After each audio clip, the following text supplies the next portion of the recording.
Hello दोस्तों, स्वागत है आपका मेरे YouTube channel study with Keto पर। चलिए शुरू करते हैं। आज हम यजुर्वेद, सामवेद और अथर्ववेद से संबंधित इम्पॉर्टेंट क्वेश्चन को जानेंगे।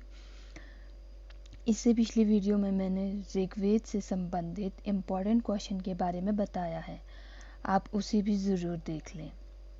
तो शुरू करते हैं यजुर्वेद के पहले प्रश्न से।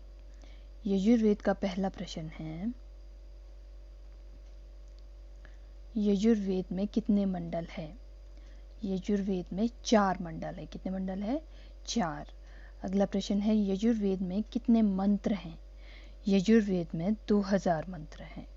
ठीक है। अगला प्रश्न है, यजुर्वेद के ऋषि पाठकर्ता को क्या कहते हैं? जो यजुर्वेद के ऋषि पाठकर्ता हैं होते हैं उन्हें कहते हैं अर्थव्यो। क्या कहते हैं? अर्थव्यो। अगला प्रश्न है, यजुर्वेद में चावल को क्या कहा गया है? यजुर्वेद में चावल को ब्रीही क्या कहा गया है? ब्रीही कहा गया है। और यजुर्वेद में कपास को क्या कहा गया है? यजुर्वेद में कपास को सीडन कहा गया है। चावल को कहा गया है ब्रीही और कपास को कहा गया है सीडन। ठीक है, ये यजुर्वेद में, ये ध्यान रखना आपने। अगला प्रश्न है, गद्य और पद्य शैली में कौन सा वेद है? गद्य और पद्य शैली में यजुर्वेद है। ठीक है। यजुर्वेद की कितनी शाखाएं हैं? यजुर्वेद की 2 शाखाएं हैं, कृष्ण यजुर्वेद और शुक्ल यजुर्वेद। ठीक है। अगला आगे जो है, अभी तक आपने जो है यजुर्वेद से संबंधित इम्पॉर्टेंट क्वेश्चन को देखा। हम इम्पॉर्टेंट क्वेश्चन ही करेंगे जो अक्सर एग्जाम में पूछे जाते हैं। ठीक है। तो अब शुरू करते हैं सामवेद से। सामवेद का अर्थ क्या होता है? सामवेद का अर्थ होता है संगीत या फिर गायन या फिर गान। ठीक है, संगीत, गान, गायन, ये होता है सामवेद का अर्थ।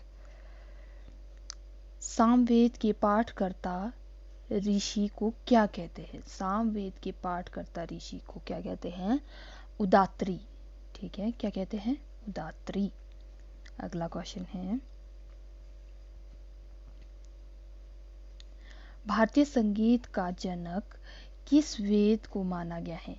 भारतीय संगीत यानी कि जब से संगीत आरंभ हुआ तो वो माना जाता है कि सामवेद से आरंभ हुआ है। ठीक है।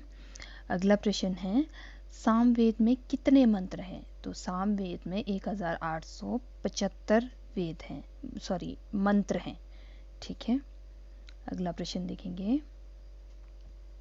अगला प्रश्न है, सामवेद में मंत्रों को गाने वाला क्या कहलाता है? जो मंत्रों का गायन करते हैं उनको क्या कहते हैं? उनको कहते हैं उद्गाता। क्या कहते हैं? उद्गाता। सामवेद में कितनी रचनाएं हैं? सामवेद में 18,010 रचनाएं हैं। कितनी हैं? 18,010। ये हो गए हमारे सामवेद के महत्वपूर्ण प्रश्न। अब आ जाते हैं अथर्ववेद पे। अथर्ववेद का अर्थ क्या होता है? अथर्ववेद का अर्थ होता है पवित्र जादू। क्या होता है? पवित्र जादू। अथर्ववेद की रचना किसने की? अथर्ववेद की रचना की अथर्वा ऋषि ने। ठीक है। अगला प्रश्न है, अथर्ववेद में किसका वर्णन मिलता है? अथर्ववेद में जादू टोना, तंत्र मंत्र, औषधि, अनुसंधान आदि इस तरह का वर्णन मिलता है।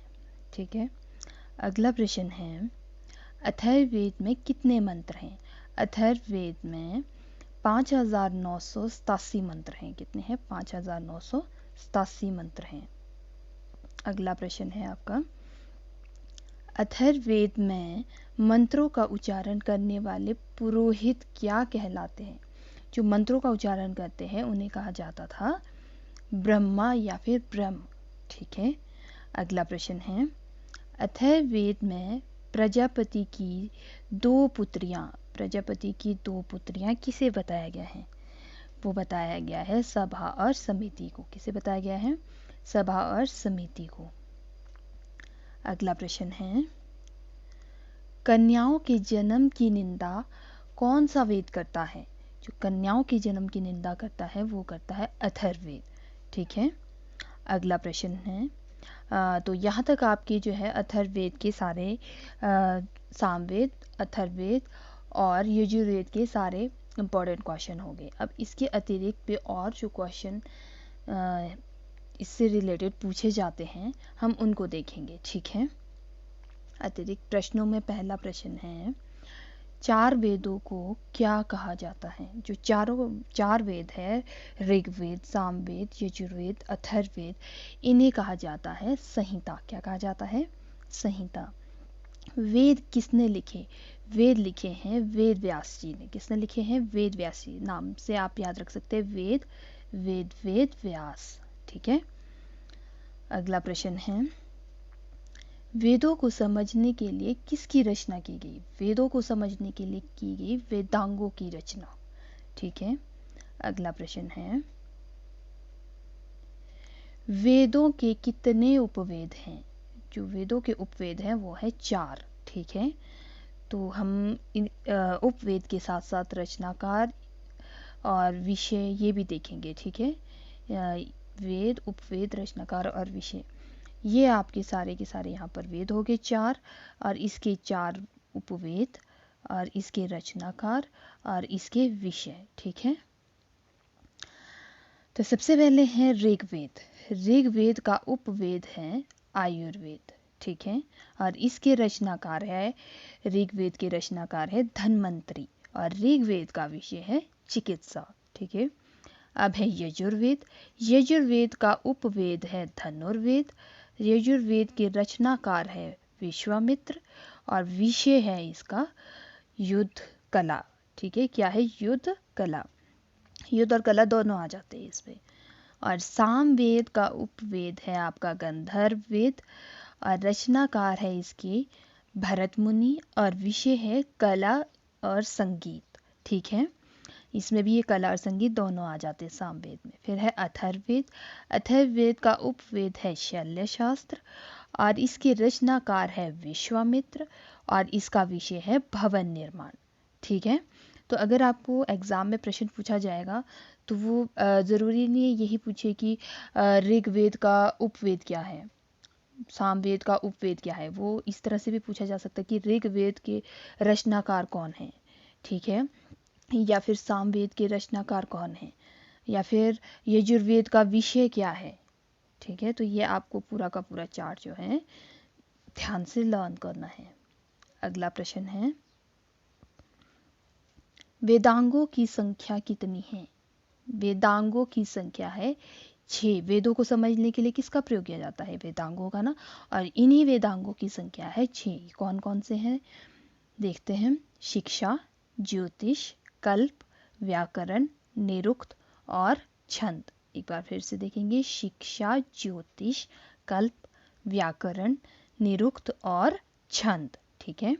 अगला प्रश्न है, विष्णु पुराण किससे संबंधित है? विष्णु पुराण जो संबंधित है वो है मौर्य वंश से। किससे संबंधित है? मौर्य वंश से। फिर पूछता है कि मत्स्य पुराण किससे संबंधित है? मत्स्य पुराण आंध्र सातवाहनों से संबंधित है। किससे संबंधित है? आंध्र सातवाहनों से। अगला प्रश्न है, वायु पुराण किससे संबंधित है? वायु पुराण है गुप्त वंश से संबंधित, ठीक है। अगला प्रश्न है, सबसे प्राचीन पुराण कौन सा है? जो ये हमने 3 पुराण पढ़े, वायु पुराण, विष्णु पुराण और मत्स्य पुराण, तो इसमें से सबसे पुराना है मत्स्य पुराण, ठीक है। नेक्स्ट क्वेश्चन है, पुराणों की संख्या कितनी है? पुराणों की जो कुल संख्या है वो है 18, ठीक है। पुराण किसने लिखे? पुराण लिखे लोमहर्ष और उग्रश्रवा ने। किसने लिखे? लोमहर्ष और उग्रश्रवा ने। जो उग्रश्रवा है वो लोमहर्ष के पुत्र माने जाते हैं। जो उग्रश्रवा है ये लोमहर्ष की क्या माने जाते हैं? पुत्र माने जाते हैं, ठीक है। ये याद रखना आपने। अगला प्रश्न है, उपनिषद कितने हैं? उपनिषद है 108। अगला प्रश्न है, उपनिषद का अर्थ क्या है? उपनिषद का अर्थ है वह विद्या जो गुरु के समीप बैठकर एकांत में सीखी जाती है। वह विद्या जो गुरु के समीप यानी कि नजदीक बैठकर एकांत में सीखी जाती है। ठीक है, अगला प्रश्न है दार्शनिक स्रोत किस में है? दार्शनिक स्रोत है उपनिषदों में। ठीक है, अगला प्रश्न है दर्शन कितने हैं? दर्शन की संख्या है 6 और इसके प्रवर्तक कौन है हम ये भी देखेंगे साथ के साथ। जैसे कि पहला है सांख्य दर्शन, इसके प्रवर्तक है कपिल। ठीक है, दूसरा है न्याय दर्शन, इसके प्रवर्तक है गौतम। तीसरा है योग दर्शन, इसके प्रवर्तक है पतंजलि। चौथा है विशेषिक, इसके प्रवर्तक है कणाद। ठीक है, पांचवा है आपका पूर्वी मीमांसा। क्या है? पूर्वी मीमांसा दर्शन, जिसके प्रवर्तक है जैमिनी या फिर इन्हें जैमिनी भी बोला जाता है। ये एक ही है लेकिन इनके नाम दो है। ठीक है, जो इन्हें जैमिनी भी बोला जाता है या फिर जैमिनी भी बोला जाता है। छठा दर्शन है उत्तरी मीमांसा दर्शन, इसके प्रवर्तक थे वादरायण व्यास। वादरायण या फिर व्यास मतलब ये भी वही है, जैसे जैमिनी और जैमिनी एक ही व्यक्ति के दो नाम है, वैसे ही वादरायण और व्यास भी एक ही के दो नाम है। ठीक है, तो ये आप 6 के 6 दर्शन जो हैं और उसके प्रवर्तक याद कर लेंगे अच्छे से। अगला प्रश्न है सबसे प्राचीन दर्शन कौन सा है? जो हमने 6 दर्शन पढ़े उसमें से सबसे प्राचीन जो दर्शन है वो है सांख्य दर्शन। ठीक है, अगला प्रश्न है स्त्री की सर्वाधिक गिरी हुई स्थिति कहाँ से पता चलती है? जो स्त्री की सबसे अधिक गिरी हुई स्थिति का पता चलता है वो चलता है हमें मैत्रेयनी संहिता से। ठीक है, अगला प्रश्न है सबसे प्राचीन स्मृति कौन सी है? जो सबसे प्राचीन स्मृति है वो है मनु स्मृति। ठीक है, अगला प्रश्न है मनु का संबंध किससे है? मनु का संबंध है सामाजिक व्यवस्था से। किससे है? सामाजिक व्यवस्था से। अगला क्वेश्चन है सत्यमेव जयते कहाँ से लिया गया है? सत्यमेव जयते मुंडको उपनिषद से लिया गया है। कहाँ से लिया गया है? मुंडको उपनिषद से। अगला प्रश्न है महाकाव्य कितने हैं? महाकाव्य की संख्या है 2। कौन कौन से? महाभारत और रामायण। ठीक है, अगला प्रश्न है रामायण किसने लिखी? बहुत सिंपल सा क्वेश्चन है, रामायण लिखी है वाल्मीकि ने। ठीक है, अगला प्रश्न है रामायण को और क्या कहा गया जाता है? रामायण को और चतुर्विंशति एवं आदि काव्य कहा जाता है। ठीक है, चतुर्विंशति एवं आदि काव्य। अगला प्रश्न है रामायण में कितने श्लोक हैं? रामायण में 24,000 श्लोक है। कितने हैं? 24,000 श्लोक। अगला प्रश्न है महाभारत किसने लिखी? महाभारत लिखी वेद व्यास ने। वेद व्यास ने और किसकी रचना की थी? वेदों की रचना। हमने भी पढ़ा था ना ऊपर, ये भी आपने ध्यान रखना है। ठीक है, और महाभारत की रचना भी की वेद व्यास जी ने। अगला प्रश्न है महाभारत का पुराना नाम बताओ। महाभारत का पुराना नाम क्या है? तो महाभारत का पुराना नाम है जय संहिता एवं शतसहस्त्र संहिता। क्या है? शतसहस्त्र संहिता। ठीक है, अगला प्रश्न है महाभारत में कितने श्लोक हैं? महाभारत में 1,00,000 श्लोक है और रामायण में कितने थे? 24,000 श्लोक। कितने थे? 24,000 श्लोक। ठीक है, अगला प्रश्न है ऋण कितने हैं? ऋण की संख्या है 3। कौन कौन से? देव ऋण, ऋषि ऋण और पितृ ऋण। कौन सा? देव ऋण, ऋषि ऋण और पितृ ऋण। अगला प्रश्न है यज्ञ कितने हैं? यज्ञ है 5। ठीक है, ऋण है 3, यज्ञ है 5। कौन कौन से? देव यज्ञ, पितृयज्ञ, अतिथि यज्ञ, भूत यज्ञ और ब्रह्मा यज्ञ। ठीक है, देव यज्ञ, पितृयज्ञ, अतिथि यज्ञ, भूत यज्ञ और ब्रह्मा यज्ञ। ठीक है, अगला प्रश्न है आश्रम कितने हैं? देखिए, हमने अभी तक क्या क्या पढ़ा। हमने देखा कि ऋण है 3, यज्ञ है 5 और आश्रम कितने हैं? 4। ठीक है, आश्रम की संख्या कितनी है? 4। कौन कौन से हैं? ब्रह्मचर्य, गृहस्थ, वानप्रस्थ और सन्यास। ब्रह्मचर्य, गृहस्थ, वानप्रस्थ और सन्यास। ठीक है, अगला प्रश्न है संस्कारों की संख्या कितनी है? आपको सबको पता है संस्कारों की संख्या है 16। अगला प्रश्न है धर्म के अनुसार धर्म सूत्रों के अनुसार विवाह कितने प्रकार के हैं? जो धर्म सूत्रों के अनुसार विवाह होते हैं वो होते हैं 8 प्रकार के। ठीक है, संस्कारों का अर्थ क्या होता है? संस्कार है 16 और इसका अर्थ होता है, संस्कार का अर्थ होता है शुद्धता। ठीक है, अगला प्रश्न है संस्कारों का उल्लेख किस में किया गया है? संस्कारों का जो उल्लेख किया गया है वो किया गया है बृहदारण्यक उपनिषद से। किस में किया गया है संस्कारों का उल्लेख?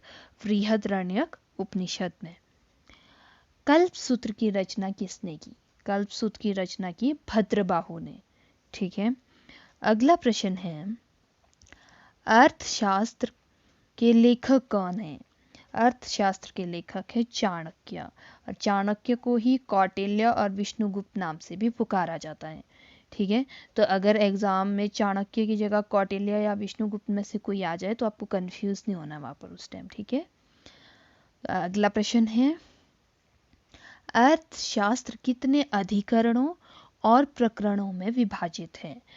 इसको जो बांटा गया है 15 अधिकरणों और 180 प्रकरणों में विभाजित किया गया है। ठीक है, अगला प्रश्न है राजतरंगिणी किसने लिखी?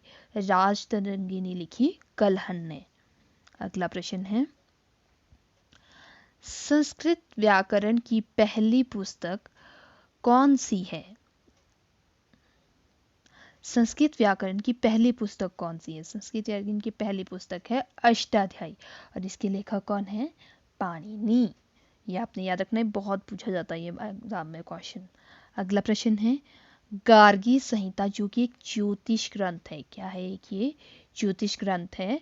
इसको किसने लिखा गार्गी संहिता को? ये लिखा है कात्यायन ने। किसने लिखा है? कात्यायन ने।